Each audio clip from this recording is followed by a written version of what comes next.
Welcome to Calm Your Crazy. The reason I call it Calm Your Crazy is that after my NDE and growing up the way I did with crazy parents and seeing the world the way it is, it's crazy. And in order to move through it, in order to accomplish what you want to accomplish, and in order to do the things that you want to do, sometimes it is crazy. There's not one person in history that hasn't been called crazy that brought about change. Every single one. Even Louis Pasteur, who pasteurized milk, was called crazy in the beginning. Every single doctor, every single scientist that discovered new things, if it went against the grain, if it went against society, they called them crazy. That's why I called this show that, because it's sarcasm.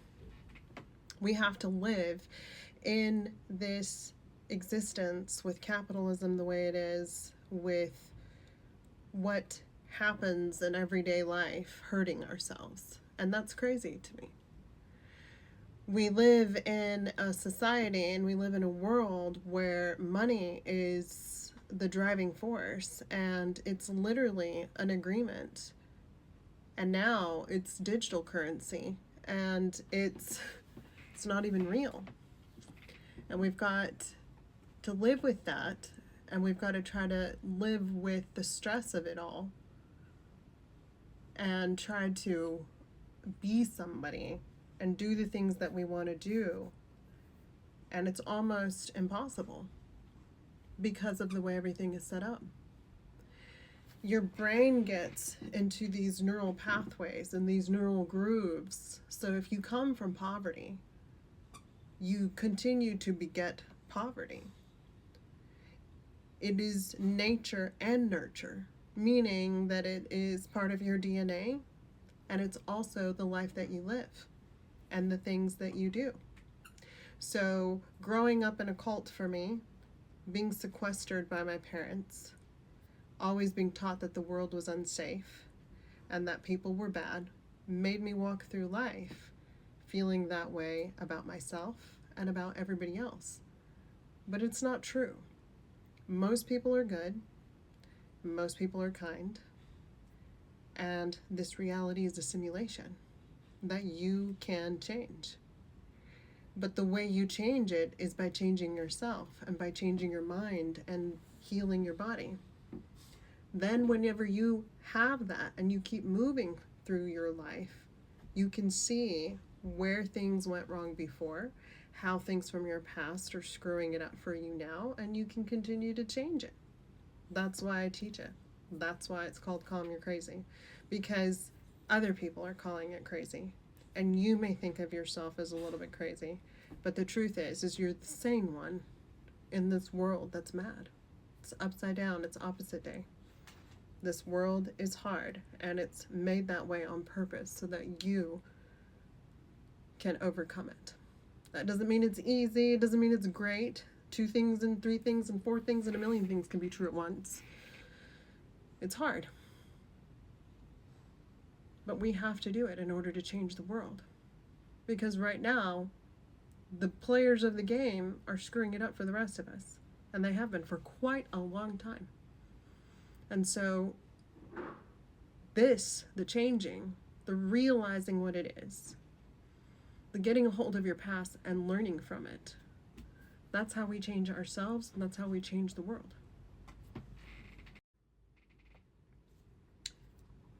Moving on. When you are born into a frequency. That frequency determines your life path until you decide to move out of it, until you change your frequency. I was born into trauma. I was born into a cult with SA, little t trauma, big T traumas. And my nervous system was very strong. I had been through so much that my nervous system was able to carry me through difficult and stressful situations. In this simulation, that is required, that is needed because people that are born in this frequency that have high nervous system capacity become emergency room doctors, firefighters, policemen, EMTs, paramedics, 911 dispatchers. I became a 911 dispatcher. And this is how your reality renders itself based on your past and your experience. I floored my way into a bar at 16 and I meet somebody. Ends up being my first husband. He's a paramedic. He takes me to a party where I meet my future boss and she says, "Get your EMT basic and I'll hire you and give you a job." So I became a 911 dispatcher. My nervous system could handle it. And it is a difficult job. You hear pain, you hear frightening people, you hear so much that you cannot undo, and your brain maps it out and tries to make sense of it. That job for me came to me in my frequency because I created it through my reality to try to save myself and work out the chaos that I had experienced as a child. I was now bringing it into my life as an adult-ish. I was 19. So I brought that into my life so that I could handle it and I could make sense of chaos, so that I could disseminate the chaos that happened to me. And this is how the game, the simulation, all of it is played out. Because it's not random that I would just go to a random bar, meet a random paramedic, and then start working as a 911 dispatcher. It's not random. It is you rendering reality, creating your life based on what's happened to you in the past. I had a father wound. My father was never home, never present. So I automatically gravitated towards men who were older. My first husband was 8 years older. My second husband was almost 8 years older. And both of them paramedics. Both of them came from childhood trauma themselves. We tend to find other people on our frequency that mirror our wounds. So my first husband's father was an alcoholic, and his mother was non-communicative, very Southern Baptist, look down on you, racist.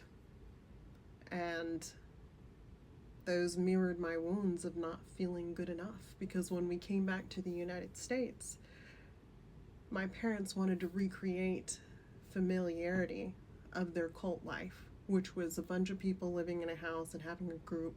So they tried to go to church, and that didn't work out really well.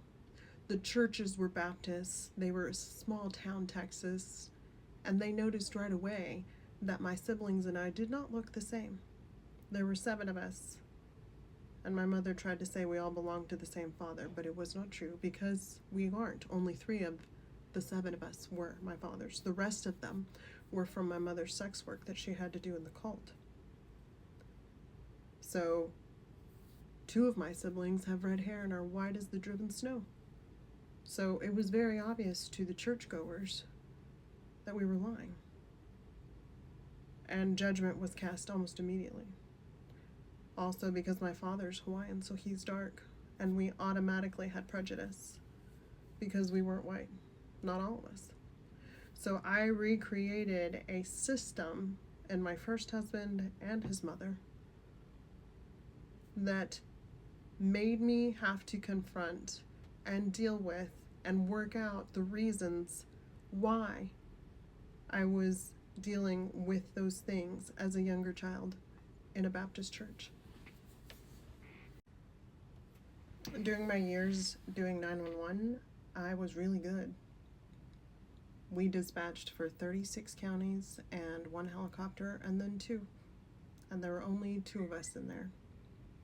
And we took 911 calls for EMS, which was just medical stuff. we would get transferred calls from the police department, and if it was medical, that's when we got them.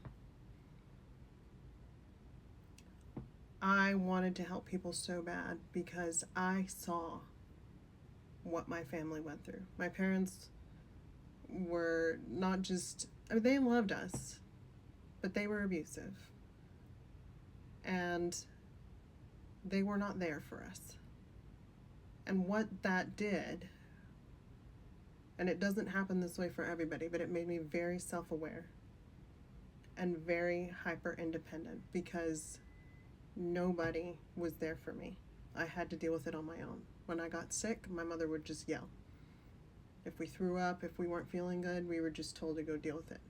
In the cult, they didn't believe in taking us to the doctor, so we just had to deal with the pain. And that made me very independent from a very early age, and made me realize from a very early age that only I was able to depend on myself and that everything else was chaos. And I grew strong. I was the kid that always took the blame because I knew that I could handle it and the other kids couldn't. So I would take the blame and get hit and spanked because I knew that it would break them and it wasn't gonna break me. So I became the savior to everyone in my life. I became the helper. I became the one that everyone turned to because I was strong enough. And I recreated trauma and drama in my life repeatedly because I was modeling what I saw, what I felt, what I experienced in my family. And that drew people and friendships in that recreated more drama and trauma. And, you know, they can call it whatever they want to in science and psychology. It's all the same thing. But in the simulation, it's a frequency that you're creating. And it's a frequency and vibration that you're in order to figure out what happened to you and to process everything that happened to you. So I created a husband who was emotionally unavailable, just like my parents. Second husband, same thing, emotionally unavailable. My second husband had a problem with lying, just like my parents did. They lied so much and told us to lie about where we came from, what we did. And unconsciously, I recreated that in my relationships. My relationships with other people that were needing to feel better about themselves, and they modeled my mother's narcissism. And I created friendships and codependencies because of the way that I grew up. All of this is a reality that I created for myself. And it was painful. And every single time I created more drama and trauma, I was still in survival mode. Because when you come from poverty and when you're poor, you stay in the poorhouse. You stay in that drama and trauma until you break the pattern. Until it gets so bad that you have an awakening or you have your consciousness obliterated open, that you finally understand what's happening and you change it. But in the beginning, I didn't have that. So I had to suppress all of it in order to continue. I had to suppress it in order to, because I was the savior, right? I positioned myself that way to feel better about myself, to help other people so that I didn't see them in pain because I couldn't sit with their pain, watching them in pain, because it mirrored my own. And I couldn't sit with mine because I didn't understand it. I was a kid and I had no parents, nobody modeling anything. So I recreated life after life, decision after decision, and it just obliterated my life over and over and over again.